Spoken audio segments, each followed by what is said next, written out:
आपको मैं पहले ही बता दूं कि इस वीडियो को बनाने में 2-3 दिन तक मुझे रिसर्च करना पड़ा है, तब जाकर सही आंसर लेकर आया हूं जो कि आपको आसानी से समझ में आए। इसलिए वीडियो देखने के बाद इस वीडियो को लाइक कर दीजिएगा और कमेंट जरूर कीजिएगा। भारत का विभाजन क्यों हुआ था, या सन 1947 में भारत के विभाजन का मुख्य कारण क्या था?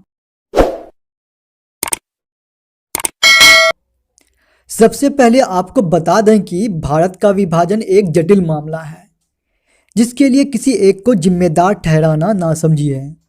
भारत के विभाजन में मुस्लिम लीग, हिंदू महासभा, कांग्रेस और ब्रिटिश सरकार सबकी भूमिका है। हाँ, यह सच है कि मुस्लिम लीग ने अलग देश की मांग की थी और उसकी यह मांग पूरी हो गई। यही वजह है कि विभाजन का पूरे जिम्मेदार मुस्लिम लीग को माना जाता है। लेकिन मुस्लिम लीग के इस विभाजनकारी नीति के खिलाफ कई मुसलमान नेता थे, जैसे मौलाना आज़ाद और खान अब्दुल गफ्फार खान विभाजन के सबसे बड़े विरोधी थे। उन्होंने इसके खिलाफ पुरजोर तरीके से आवाज़ उठाई थी। इसके अलावा इमारत शरिया के मौलाना सज्जाद, मौलाना हाफिजुर रहमान, तुफैल अहमद जैसे कई मुस्लिम लोग मुस्लिम लीग की इस विभाजनकारी नीतियों के खिलाफ थे। भारत के विभाजन का सबसे बड़ा कारण था अंग्रेजों का षड्यंत्र।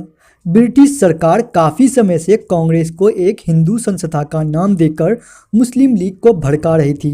अंग्रेजी शासन ने इस सांप्रदायिकता की भावना को निरंतर बढ़ाते रहा ताकि वह आसानी से राज कर सके, अर्थात अंग्रेजों ने फूट डालो और शासन करो की नीति को अपनाया।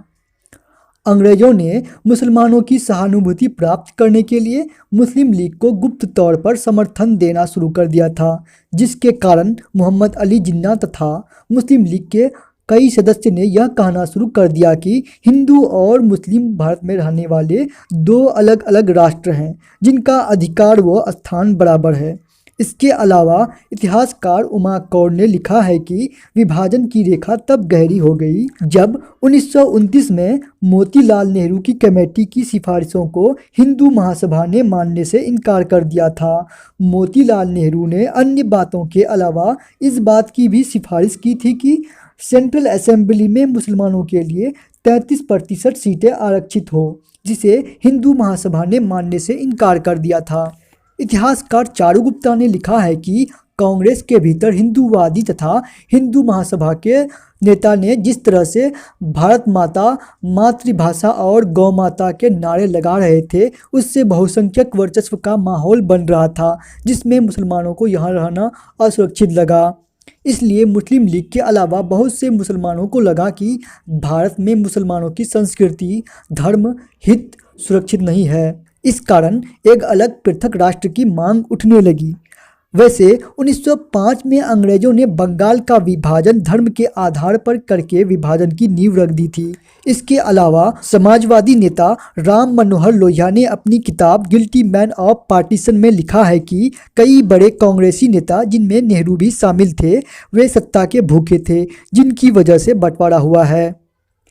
मेरा भी यही मानना है, और आपकी क्या राय है कमेंट बॉक्स में ज़रूर बताएं।